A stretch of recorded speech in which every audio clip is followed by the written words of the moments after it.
Por favor, então, Alex, se você puder fazer a prece para a gente começar. Obrigada. Deus de infinita bondade, misericórdia, Senhor Jesus, Mestre querido, é com muita gratidão no coração que mais uma vez estamos aqui reunidos em Teu nome, na tentativa de aprendermos os ensinamentos valiosos deixados no livro ditado por André Luiz, nosso irmão.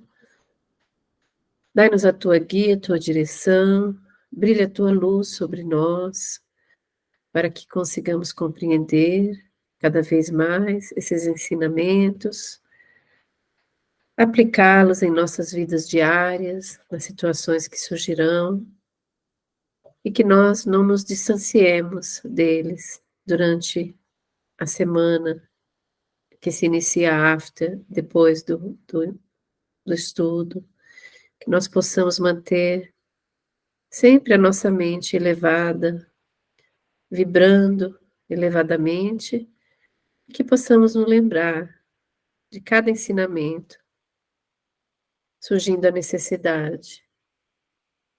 Abençoa os nossos lares, nossos vizinhos, nossos irmãos ao nosso redor, que a nossa luz possa brilhar, iluminando ao nosso redor os nossos irmãos necessitados de luz, que os nossos irmãos desencarnados, que também porventura venham nos ouvir, possam compreender o que está sendo estudado, possam também receber as tuas bênçãos e a tua luz, o amor divino e o amparo devido.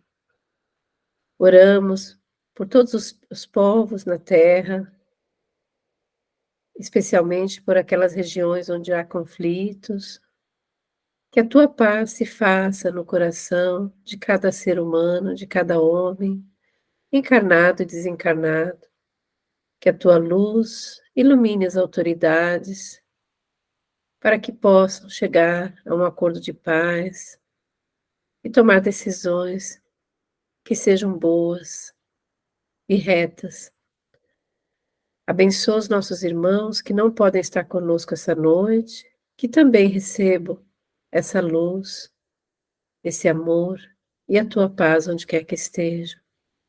E assim agradecidos também aos benfeitores espirituais que gentilmente nos assistem, pedimos a ti, Senhor, permissão para iniciarmos os estudos de hoje, sob a tua guia, a tua direção. Que assim seja. Que assim seja. Obrigada, Alex. Então, vou colocar aqui para fazer o share do livro, um segundinho.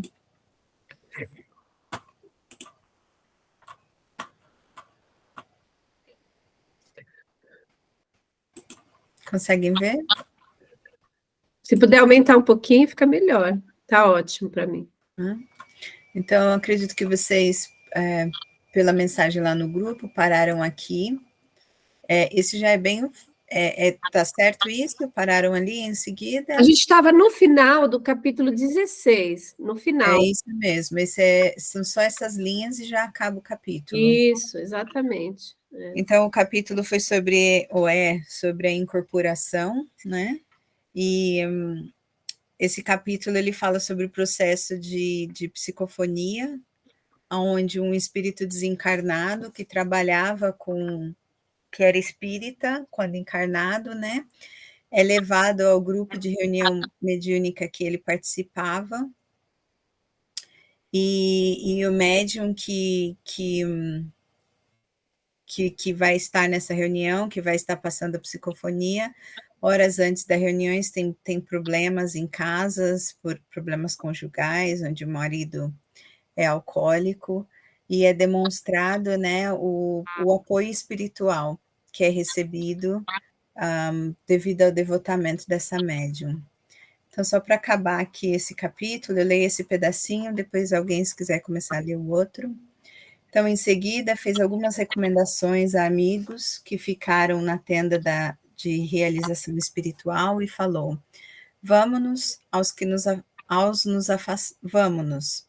Ao nos afastarmos rente à porta, um cavalheiro dizia ao diretor dos serviços: todos nós temos o direito de duvidar. Não ouvi a resposta do interlocutor encarnado, mas Alexandre considerou, com a expressão fisionômica de um pai otimista e bondoso: quase todas as pessoas terrestres que se valem de nossa cooperação se sentem no direito de duvidar. É muito raro surgir um companheiro que se sinta com o dever de ajudar. Então, isso ele também, durante o capítulo, ele fala das dúvidas também que o grupo tinha, né, em relação a esse irmão desencarnado, se era ele mesmo que estava passando a mensagem, né? E eu não sei se alguém gostaria, eu não acompanhei o último capítulo, a semana passada, então eu não sei se alguém gostaria de acrescentar alguma coisa aí nesse resumo, que eu devo ter deixado muita coisa de fora. Eu achei interessante esse último parágrafo aí. Quase todas as pessoas terrestres, né, que se valem da nossa cooperação, se sentem no direito de duvidar. E é muito raro surgir um companheiro que se sinta com o dever de ajudar. Então, pelo que ele está dizendo, eles contam com a nossa ajuda, né, com a nossa cooperação para a qualidade da transmissão, né, da comunicação. E mais acima, eles falam da dificuldade, né, que não é levada em conta, a dificuldade enorme que eles enfrentam quando precisam permitir dar uma comunicação. Então, isso pede para que nós sejamos caridosos também com as comunicações, com relação ao julgamento das comunicações, né? Claro que nós temos o direito, sim, de duvidar, quem não tem o direito de duvidar, mas a gente tem que olhar com um olhar caridoso, né, a comunicação, porque ali há muito, muito esforço por trás dela. E eu pessoalmente estive numa reunião mediúnica em São Paulo, muitos anos atrás, eu era muito jovem, lá na Avenida Paulista, e eu fui buscar uma mensagem de uma amiga que tinha falecido, né? E foi uma amiga muito, muito importante, assim, na minha vida. E quando a mensagem foi muito genérica, muito, assim, eu não consegui reconhecer nada da pessoa na mensagem. E saí de lá completamente desapontada, nunca mais voltei, porque eu não senti nada da pessoa ali. Para mim, eu saí tendo certeza que não era ela, porque eu convivia com ela diariamente, e o que ela disse, o jeito de falar, foi muito diferente, né? E eu saí até um pouco irritada também, assim. E outra pessoa que foi comigo também foi buscar mensagem da esposa, que tinha falecido alguns meses antes, e também saiu com uma mensagem muito genérica, que ele disse que não era da esposa dele de jeito nenhum. Complicada, é bem complicada a situação, porque aí, no caso, fomos nós dois, né, que não reconhecemos, de mensagens de pessoas diferentes. Mas, enfim, hoje eu sei que a gente tem que olhar com um olhar mais caridoso, porque, embora, vamos dizer que tenha sido, puro animismo ali, a gente sabe que o animismo acontece, que todos nós somos passíveis, né, dessas falhas, desse animismo, que vale mesmo ali o esforço do médium, e se a gente estiver sintonizada com o plano espiritual, vibrando elevadamente, a gente pode até não reconhecer, mas pensar, olha, não era para ser, a pessoa não é o mais importante isso, né? A gente pode tentar de outra forma, e não ficar ali apegada naquilo, né? Assim, com sentimento de irritação, de raiva, de qualquer coisa, porque o animismo, ele acontece mesmo, ele é parte, né, das comunicações. Às vezes até pode ser misticismo, porque o misticismo é o espírito enganando o médium que está passando porque o animismo normalmente é o espírito do médium se comunicando, né? E o misticismo, a gente não sabe, também não estou julgando, não estou falando que esse é o caso, né? Uhum. Mas a gente sabe que dependendo de como a gente procede com a nossa mediunidade e o grupo também, um grupo de trabalho procede, existem grupos que são até guiados por obsessores, que a gente estudou isso, né? E por anos sem saber que são. Então, ocorre muito misticismo nesses grupos, aonde quem é que está enganando? Não é o médium que está enganando ali as pessoas que estão ouvindo, mas são espíritos que vêm através do médium passar a comunicação que estão enganando o médium, né? Então, também é sempre muito complexo. O que eu achei interessante nessa parte que você falou, Alex, nesse parágrafo, é que realmente nós temos todos os direitos de duvidar. Até Kardec diz, né, que mais vale duvidar 9 vezes do que aceitar 10 mentiras, não é? Então, a gente tem que ter esse pensamento crítico, não crítico no caso pejorativo da palavra, mas no caso de analisar a mensagem, né? Mas eu achei interessante que eu acho que o que ele está sublinhando aqui é que muitas vezes nós procuramos só os nossos direitos e a gente esquece que nós também temos deveres, né? Então, que ele coloca ali, olha, muitos que valem da cooperação do plano espiritual se sentem no direito de duvidar. Tá ok, ele não está colocando isso como uma coisa errada, mas depois ele coloca, é raro, e é essa palavra raro, né, que eu acho que que a gente deve prestar atenção, que ele fala que tem um companheiro que se sinta com o dever de ajudar.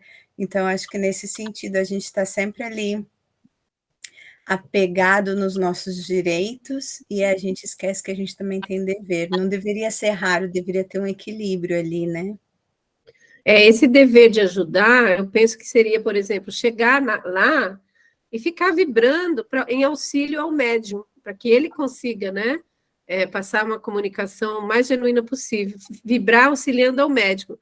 Mas acho que na hora da ânsia ali de receber a mensagem, na vontade, a gente nem pensa nisso, né? A gente fica querendo o que a gente quer, que é um pouco de egoísmo, e não pensa, né?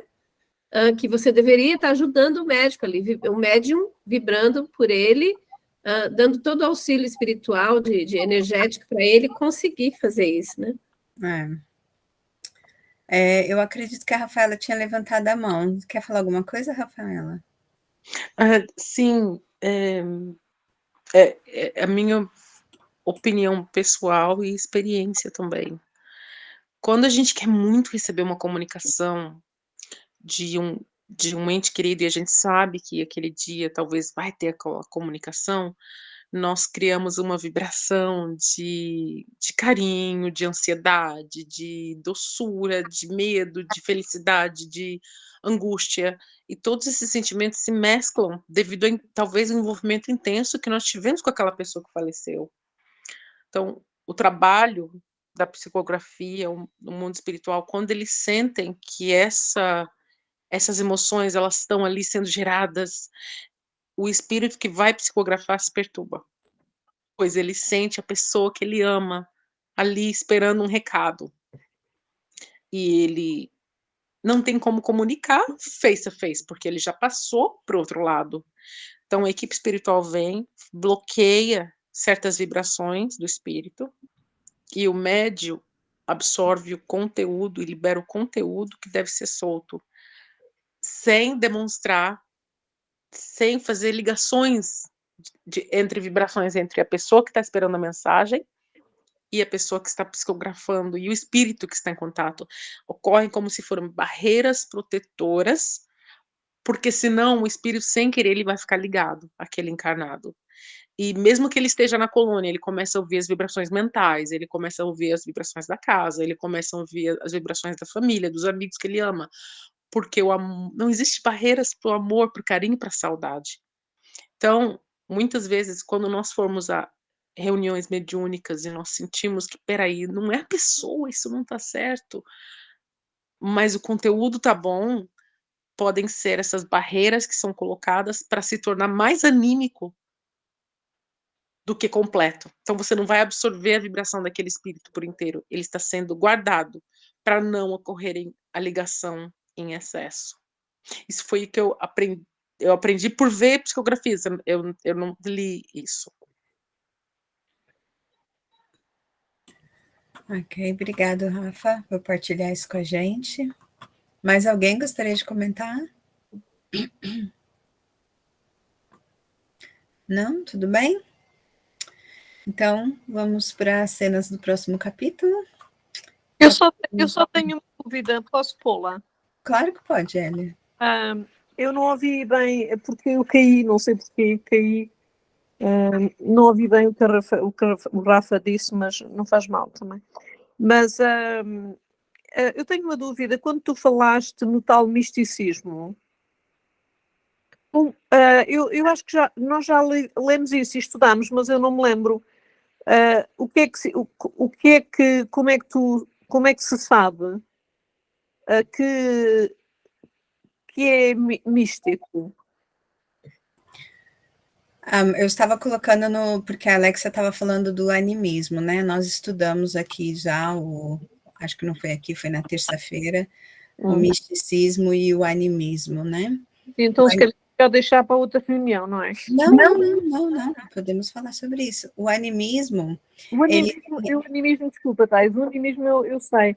Eu não me lembro é do misticismo. O misticismo, ele é não necessário. Bom, tem vários tipos de misticismo, mas o misticismo que eu estava me referindo é quando o espírito, o plano espiritual lá, o desencarnado, ele engana o médium. Eu também percebi isso, mas como é que. Essa eu também ouvi, mas como é que. Portanto, o grupo sabe que está a ser enganado, ou o médium sabe que está a ser enganado. É por isso que toda mensagem ela deve ser analisada, né? É por isso que está se falando aqui da dúvida, né? Esse grupo, por exemplo, ele tinha dúvida ao extremo nesse capítulo, né? Toda mensagem ela deve ser analisada. Por exemplo, o exemplo da Alex, que a Alex deu. Eu posso usar seu exemplo, Alex? Claro. Obrigada. O exemplo que a Alex deu, por exemplo, ela já conhecia, ela tinha anos e anos de convivência com a amiga que desencarnou. Então, por mais que ela não tenha sentido a vibração do espírito da amiga, a mensagem deveria pelo menos, ela deveria pelo menos conseguir identificar a amiga pela mensagem, né? E nem isso ela conseguiu, foi uma coisa muito generalizada. Para uma pessoa que tem intimidade, por exemplo, você sabe, mesmo por escrito, se a tua filha está te mandando uma mensagem pelo modo que ela escreve. Sim. Não é? Então, é por isso que toda mensagem ela deve ser analisada, e se deve tirar aquilo que é bom da mensagem, aquilo que não é bom, se ignorar. Não na forma de criticar o médium, mas na forma de não pegar tudo como verdade. Isso eu também percebi. Então, a única forma de que você vai saber se é misticismo ou não é analisando a mensagem. Ok. Né? Infelizmente, nós não temos, a não ser que você tenha no grupo um médium vidente e está lá e o médium sabe quem é o espírito e está vendo que o espírito que está passando mensagem não é aquele espírito, né? Mas de outra forma não há como, nós não temos essa visão clara do mundo espiritual, então nós temos que analisar as mensagens que a gente recebe. E quem conhece, se é um espírito conhecido ali, no caso que nós estamos falando de entes queridos, que nós esperamos mensagem, nós sabemos o tipo de fala, o tipo de coisas, como é conversado, por mais que o espírito coloque, por mais que o médium coloque ali a tintura, o animismo dele, uma outra coisa vai passar que vai me dar a possibilidade de identificar que aquela era minha amiga, por exemplo da Alex, né? E o senhorzinho também, né, que foi procurar a esposa, ele vivia com a esposa há 40 anos, né? Sim. Tem um outro exemplo também muito famoso do Chico, por exemplo, que o Chico começava a maior parte das mensagens dele com minha mãezinha. Então, tinha pessoas que iam falar, mas meu filho nunca me chamou de minha mãezinha. Isso era nismismo do Chico, era o jeito dele falar, como médium, a tintura dele como médium. Mas com o desenrolar da mensagem, os pais conseguiam identificar o filho com outros tipos de identificação, né? Sim. Obrigada, Thais, já percebi, já estou a esclarecer. José, tudo bem? Só para dar um exemplo assim de caso de misticismo que eu vivi, estava na reunião mediúnica e um espírito deu passagem. Aí falou calmamente, palavras bonitas, citou o verso da Bíblia, aquela que está em Mateus, que fala que o espírito está pronto, mas a carne é fraca, né? Que foi o que Jesus disse, né? E blá, blá, blá, tá, não sei o quê. Aí falou alguma coisa diferente lá. E aí de boa, né? Ah, beleza. Espírito de luz aí tá baixando aqui no centro.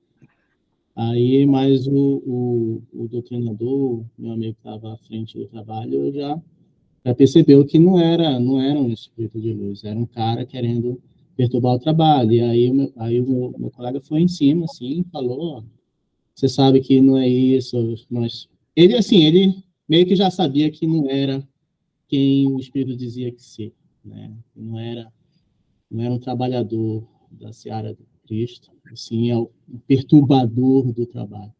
E, assim, esse momento, assim, eu aprendi bastante, sabe? Caramba, eu não tinha percebido, não. E aí o meu colega falou, e o médico que estava dando passagem também percebeu.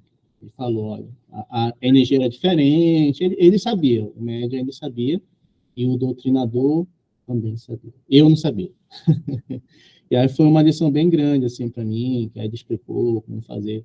Então, no trabalho mediúnico sempre tem que ter, né?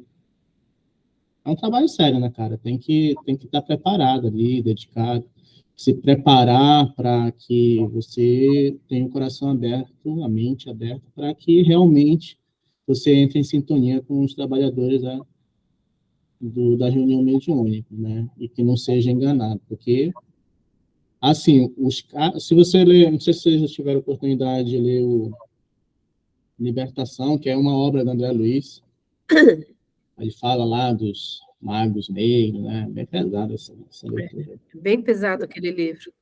Bem pesado. Então, fala que os líderes dessa Qual livro? Desculpa. legião. Libertação. Libertação, obrigada.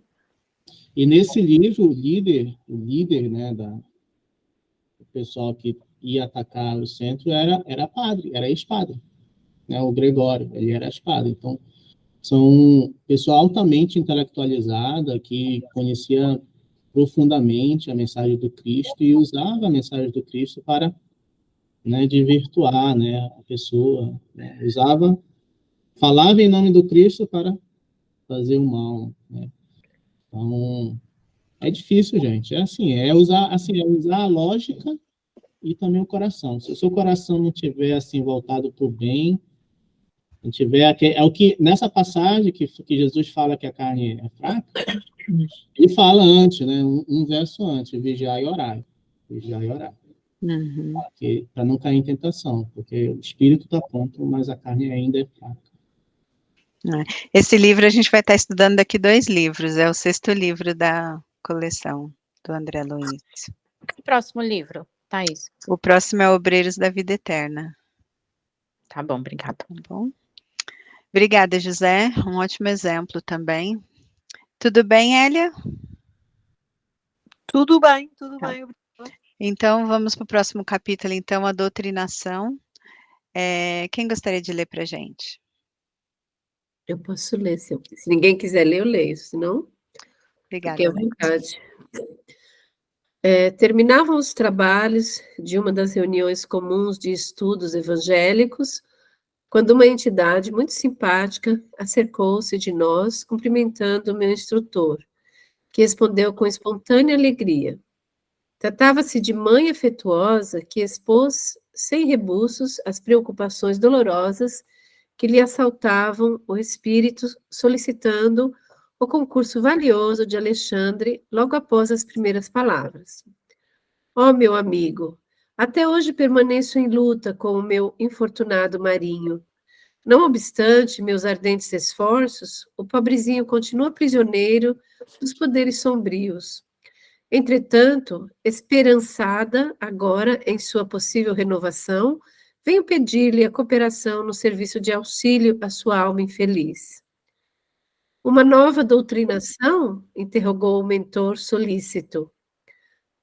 Sim, disse a mãe angustiada, enxugando os olhos.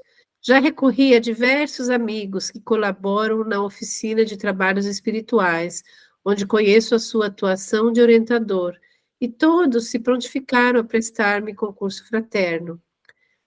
Nota em Marinhos sinais evidentes de transformações interior? Perguntou Alexandre. Ela respondeu no gesto afirmativo com a cabeça e prosseguiu.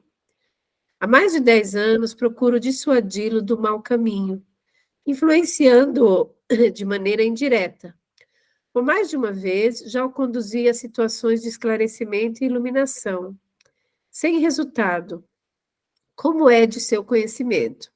Agora, porém, observo-lhe as disposições algo modificadas. Não sente o mesmo entusiasmo ao receber as sugestões malignas dos infelizes companheiros de revolta e desesperação.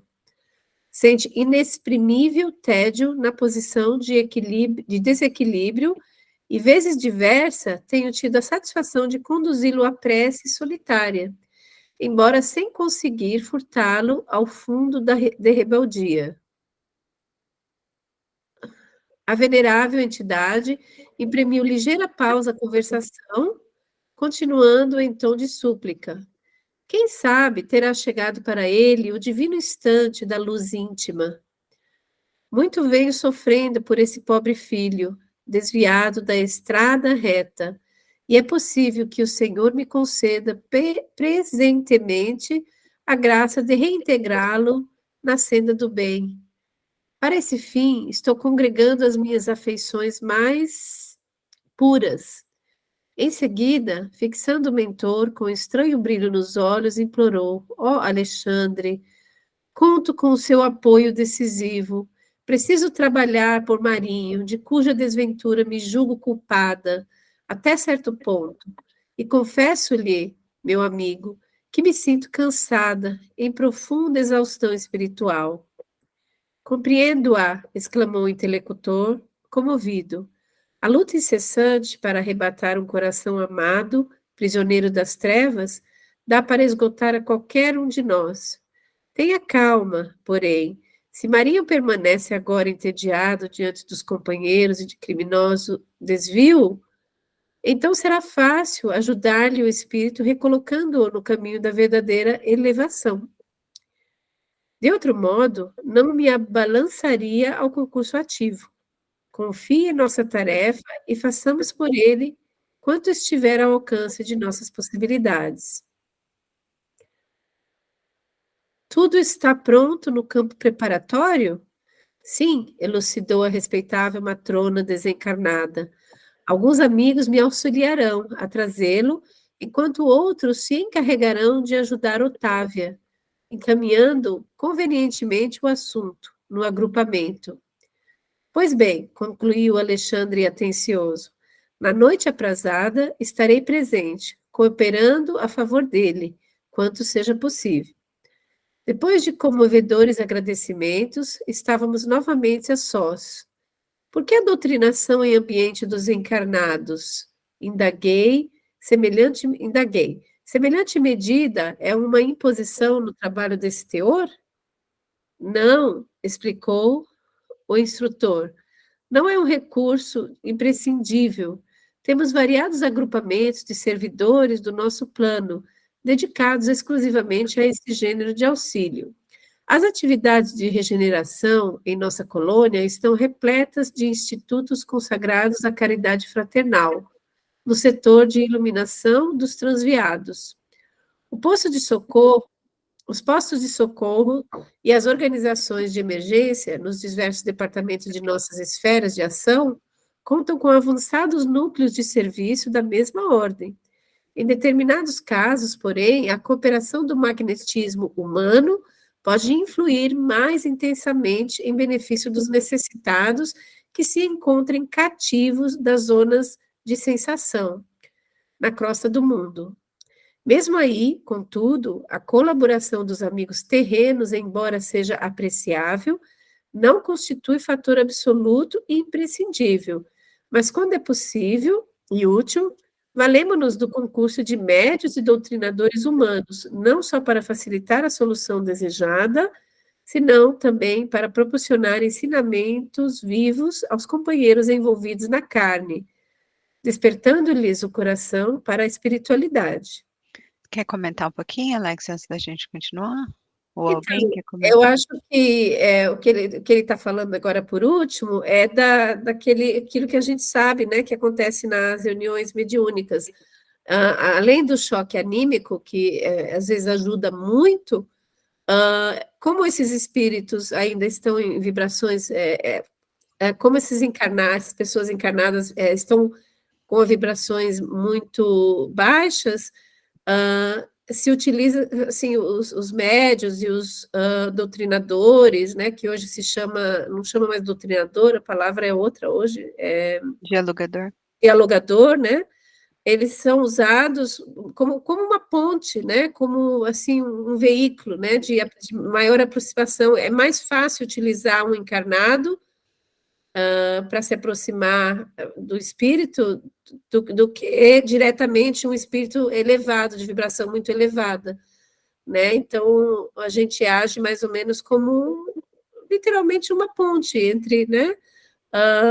Assim, mas, como disse, né, embora seja apreciável, não é o fator absoluto e imprescindível. Claro que se não tiver um médio, não tiver...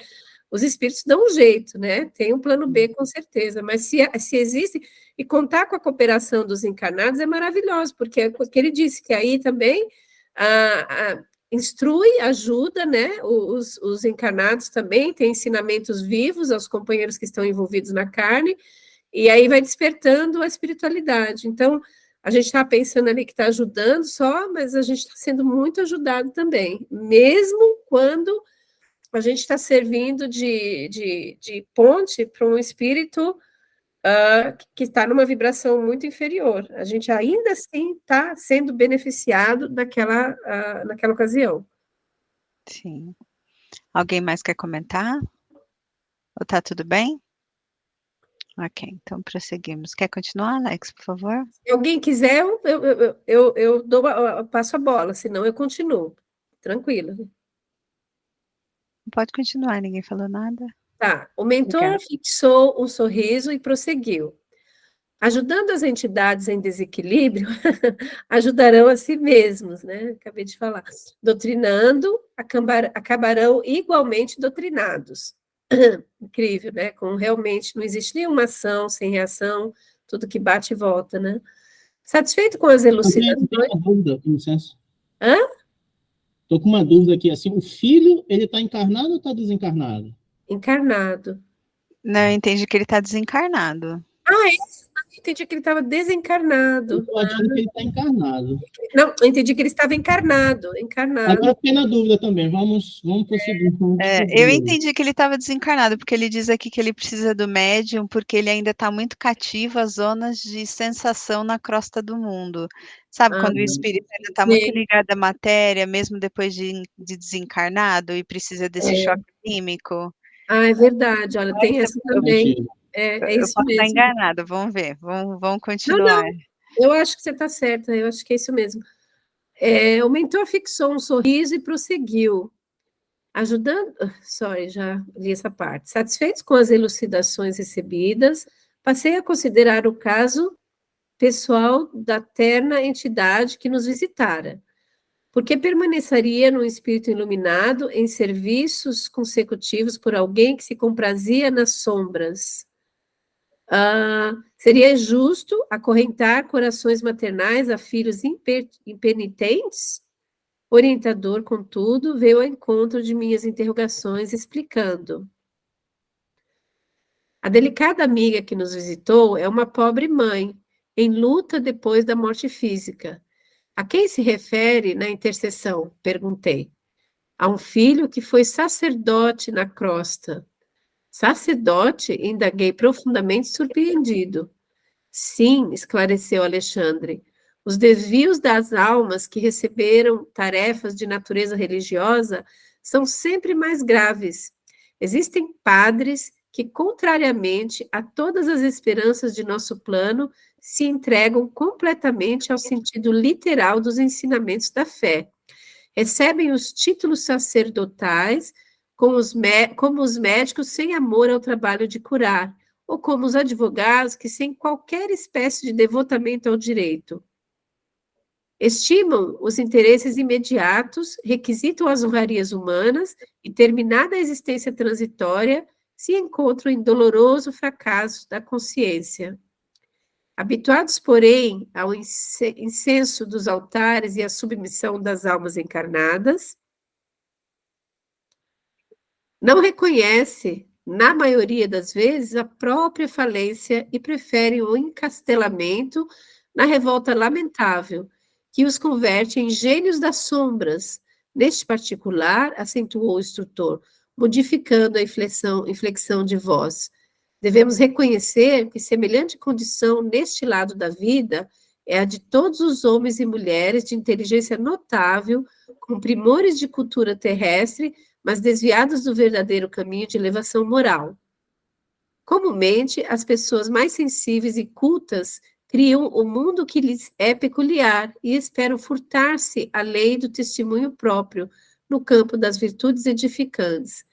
Acostumadas à fácil aquisição de vantagens convencionais na crosta, pretendem resolver, depois da perda do corpo físico, os problemas espirituais pelo mesmo processo, e encontrando tão somente a lei que manda conceder a cada um segundo as suas obras, não raro agravam a situação, internando-se no escuro país do desespero, onde se reúnem inúmeras companhias da mesma espécie.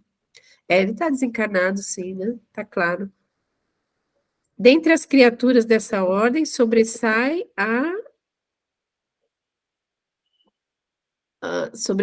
a elevada percentagem dos ministros de várias religiões. Referindo-nos apenas aos das escolas cristãs, verificamos que a maioria não pondera na exemplificação do próprio Mestre Divino. Cerram os olhos e ouvidos aos sacrifícios apostólicos. Simão Pedro, Simão Pedro, João Evangelista, Paulo de Tarso, representam para eles figuras demasiadamente distantes. Apega-se às decisões meramente convencionais dos concílios, estudam apenas os livros eclesiásticos e querem resolver todas as transcendentes questões da alma através de programas absurdos de dominação pelo culto exterior. Erguem basílicas suntuosas, olvidando o templo vivo do próprio Espírito. Homenageiam o Senhor com os orgulhosos romanos, como os orgulhosos romanos reverenciavam a estátua de Júpiter, tentando subornar o poder celeste pela grandeza material das oferendas. Mas, esquecem o coração humano, menosprezam o espírito de humanidade, ignoram as aflições do povo a quem foram mandados servir, e, cegos aos próprios desvarios, ainda aguardam um céu fantástico que lhes entronize a vaidade criminosa e a ociosidade cruel. Alguém quer comentar? Eu sei que eu sinto pena quando eu vejo um líder religioso, né?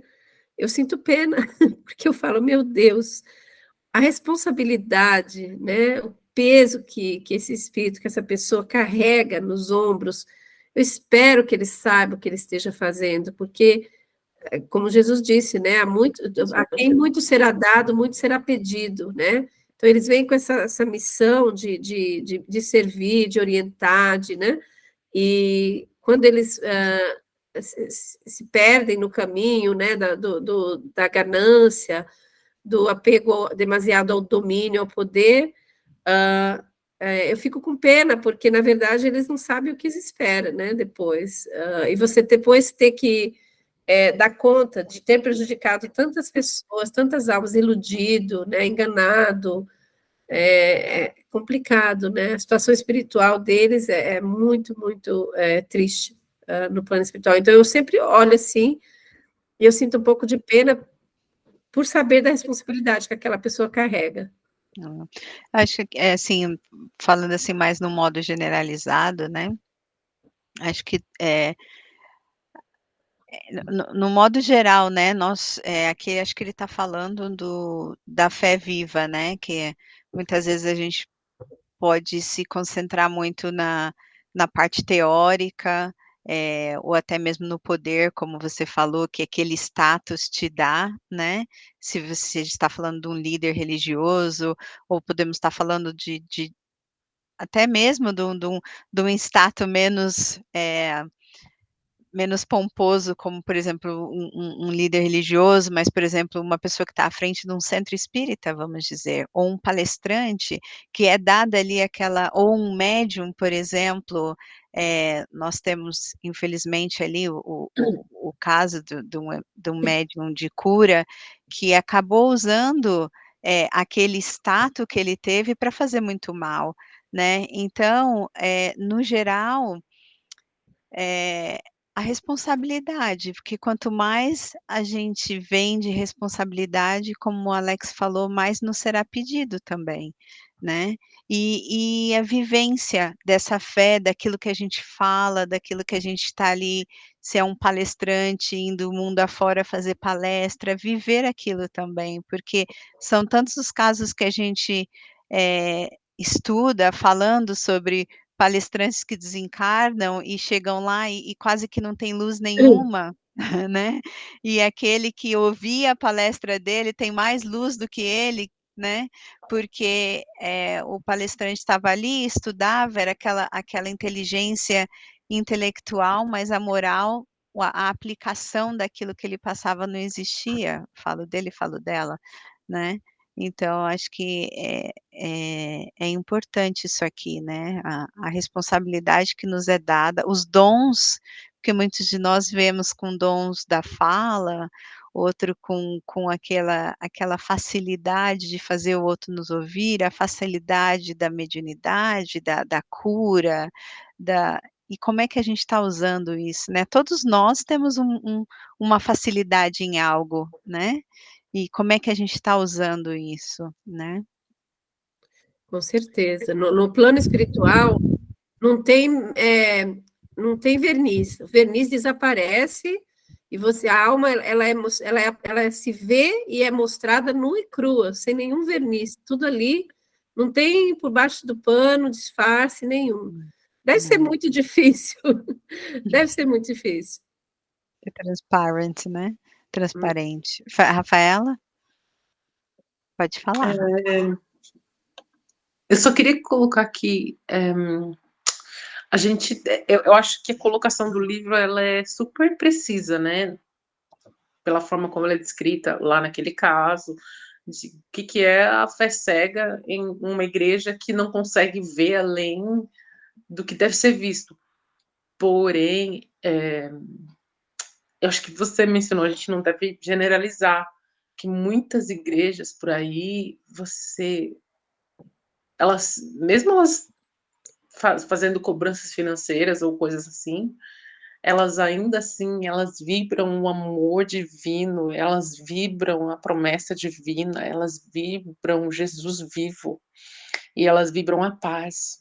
Mesmo que nenhum de seus fiéis acredite em espírito, ou em encarnação, ou em nada assim, mas elas mantêm a certeza de que Jesus está vindo, e eu acho que isso também é importante, porque a vibração dele vem cada vez mais e mais e mais. É claro que o conceito é completamente diferente do espírita, mas o Consolador, o que é o Consolador? Então eu acho assim que a gente nunca deve assim olhar para outras religiões com descaso ou pensando, a gente tem mais conhecimento, a gente é munido de umas células a mais no cérebro, alguma coisa assim, porque às vezes não, às vezes aonde o foco deles é diferente. Eu não sei.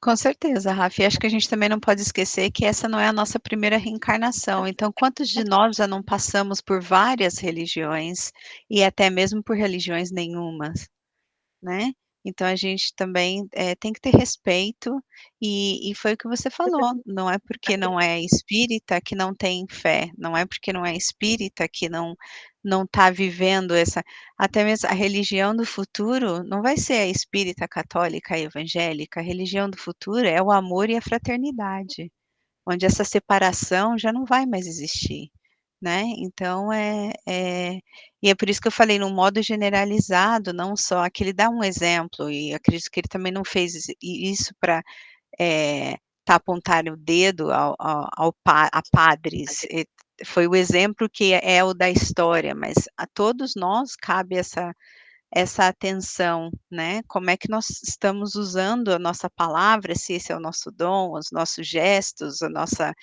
inteligência, a nossa profissão, o nosso, não sei, ou seja o que for, o nosso compromisso, né? Como é que nós estamos usando.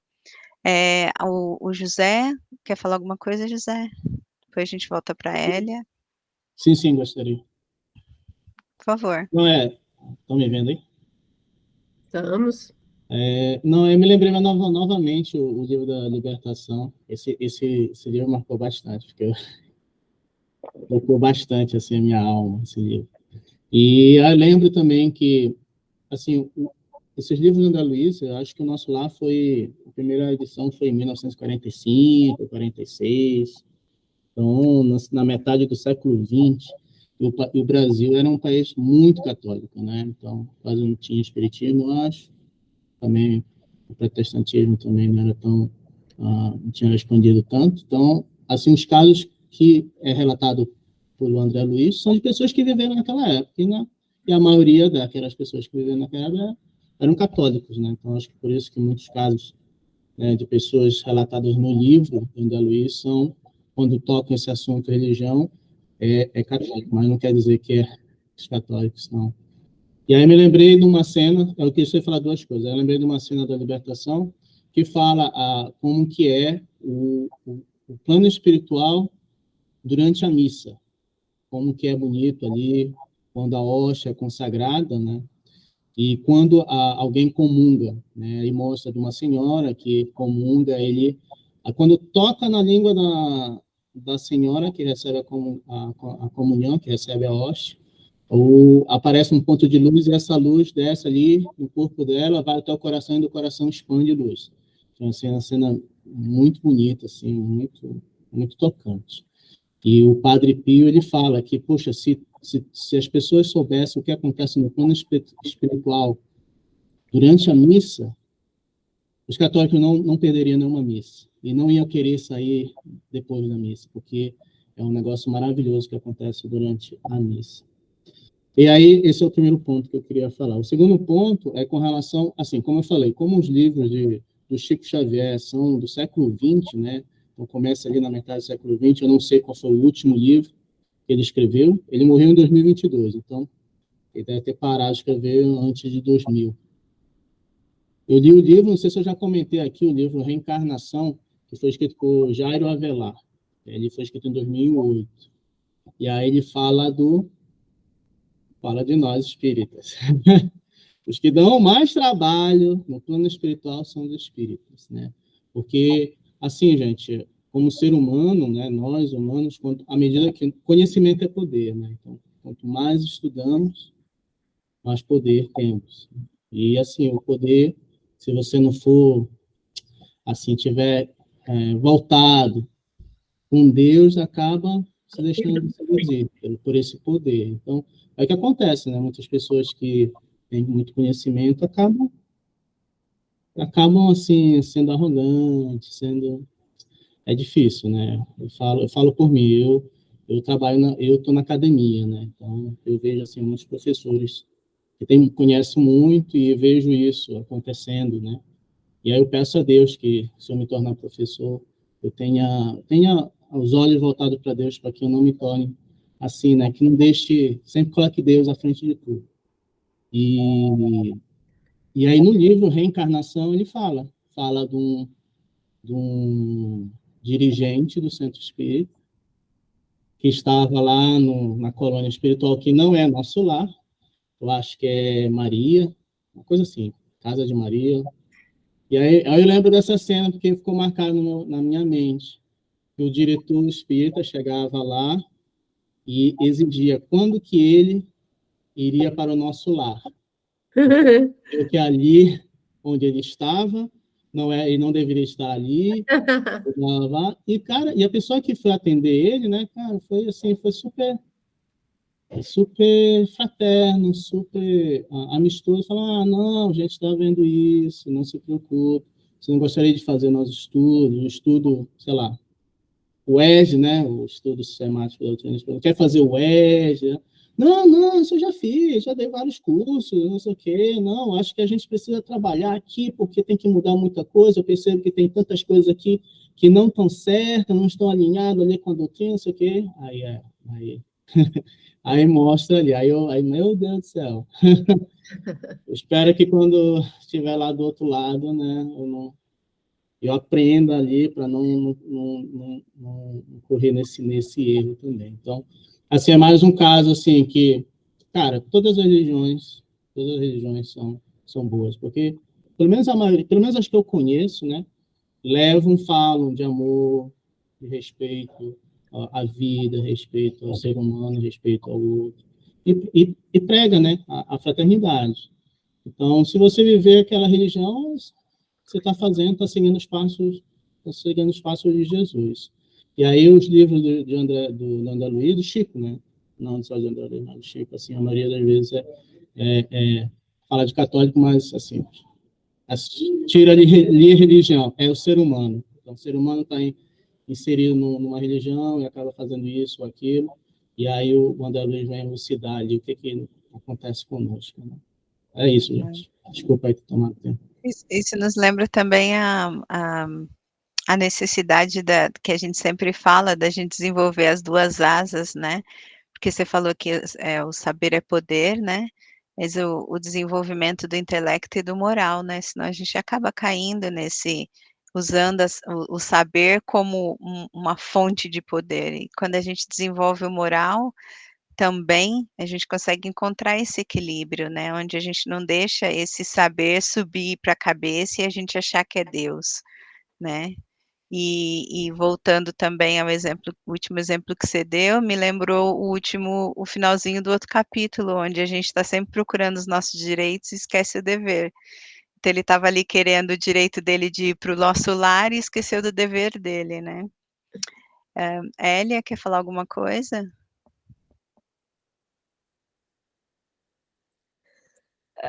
Sim, eu depois comecei a ouvi-los e comecei-me assim a dispersar no meu raciocínio, mas basicamente, vamos ver se eu encontro. É assim muito rápido, mas é uma approach uma approach não religiosa, ou seja, não estou a incluir os conceitos religiosos de nenhuma das religiões. É quase uma approach científica, considerando e sabendo nós que a palavra é extremamente importante, ou seja, o intelecto e a palavra é extremamente importante, ela está longe das emoções, está longe dos sentimentos, está longe das intuições, se bem que esteja tudo mais ou menos correlado, não é? O que mais poder tem em comunicação não é a palavra, é o sentimento e a emoção. Eu estou a falar enquanto encarnados, claro. Portanto, o silêncio tem um poder extraordinário porque afina a intuição do ser humano. E essa intuição, quanto mais abrangente é, mais vibra em harmonia, em paz, em tranquilidade. E isso não é um concorrente extraordinário se nós pensarmos no verbo, na maneira naquilo que se diz, naquilo que se aprende.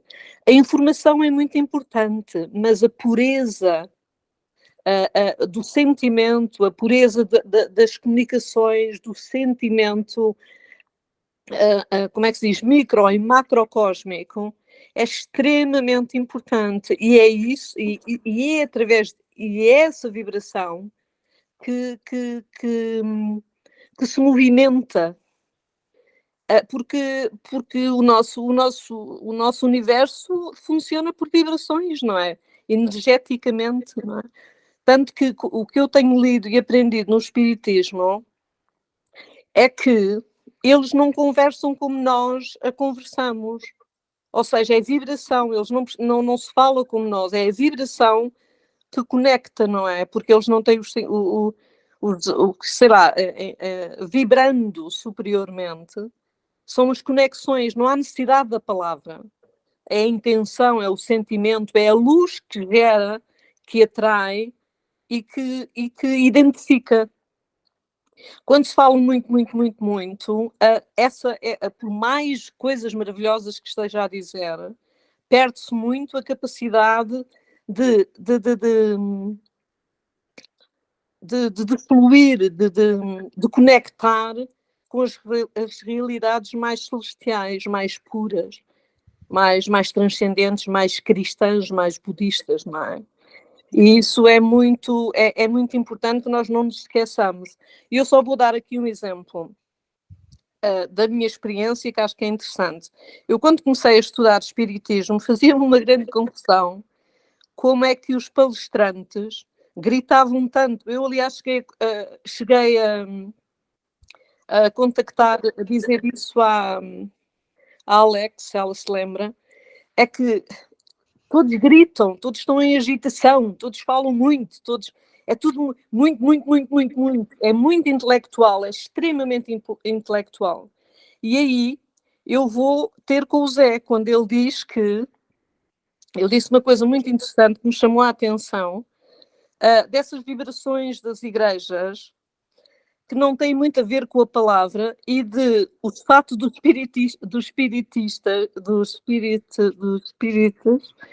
espíritas eventualmente terem algumas dificuldades para carburar nessas plataformas energéticas, porque efetivamente a elevação, mesmo quando uma pessoa desdobra quando está a dormir, não é? E sai para outros planos, isso é extremamente energético, não tem palavras, tudo acontece conscientemente, mas não há palavras, não há palavras, não, é energeticamente que essas comunicações se dão, e portanto isso acho que é importante, quer dizer, mostra como, eu acho que ilustra perfeitamente o que vocês todas falaram, percebes? Acho que... Isso é a minha experiência, Obrigada, porque eu lembro-me de estar a meditar e vocês não imaginam a carga vibracional que 50 pessoas têm juntas a meditar. É assim uma coisa impressionante, é um amor, é uma compaixão, é uma serenidade. E eu, por mais que estude Espiritismo, não consigo descuidar dessa realidade, ou seja, é importante que essas conexões se façam e quando se começa a intelectualizar muito, é importante o conhecimento, mas o que realmente gera elevação é energético. Sim, com certeza. É por isso que no Espiritismo nós aprendemos que é preciso desenvolver as duas asas, e no Espiritismo se trabalha muito com a vibração, com a meditação, com a prece, isso com a sintonia, né? E com a ação, né? Mais do que as palavras, a ação. A ação com a vibração, com o sentimento que você está mencionando. Então, eu acho que é muito válido, tudo é válido, é importante o estudo, é essencial o estudo para se ter uma fé raciocinada, não é? Mas também é importante colocar em ação aquilo que a gente aprende. Eu vou parar por aqui, que a gente já passou uns minutinhos, eu peço desculpa. O estudo está bom, mas a gente tem que também respeitar o horário. Quem gostaria de fazer a prece para a gente encerrar o estudo, então, dessa noite?